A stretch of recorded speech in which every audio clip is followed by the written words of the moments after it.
தமிழர்களுடைய வழிபாட்டு முறையில மிக முக்கியமானது இந்த தீப வழிபாடு.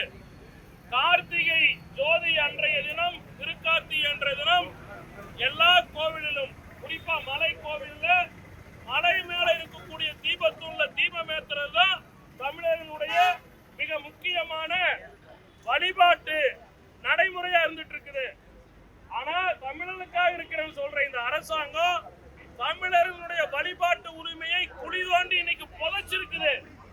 தீபத்தூண்ல தீபம் ஏத்தோன்னு சொல்லி உயர் நீதிமன்ற தீர்ப்பு சொல்லி இருக்குது. ஒரு நீதிபதி மாத்திரமல்ல, 2வது டிவிஷன் பெஞ்சிலேயே அது உறுதியா இருக்குது. எவ்வளவு வன்மம் இருந்தா, இந்து மதத்தின் மேல எவ்வளவு வெறுப்பு இருந்தா இந்த அரசாங்கம் அந்த நீதிமன்றத்தினுடைய உத்தரவினை காலில் போட்டு முதிச்சு அந்த தீபமேத்தனுக்கு போன மக்களை எல்லாம் தடுத்து நிறுத்தி கைது பண்ணிருக்கிறாங்க. எவ்வளவு கொடுமை பாருங்க. எந்த மாநிலத்திலேயாவது இந்த மாதிரி ஒரு நீதிமன்றம் ஒரு அரசாங்கத்து மேல நம்பிக்கை இல்லாம மத்திய படையை வர சொல்லி நீங்க போய் தீபம் ஏத்துங்க, வழிபாடு பண்ணுங்கன்னு நம்ம பாரத நாட்டுல எந்த மாநிலத்திலும் எந்த நீதிமன்றமும் இதுவரைக்கும் உத்தரவு போடல.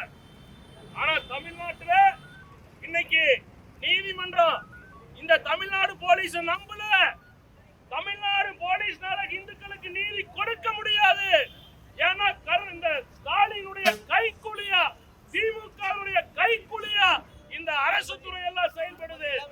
ஆகவே சகோதரர்களே, இதுக்கு நம்ம பயப்பட போறதில்ல.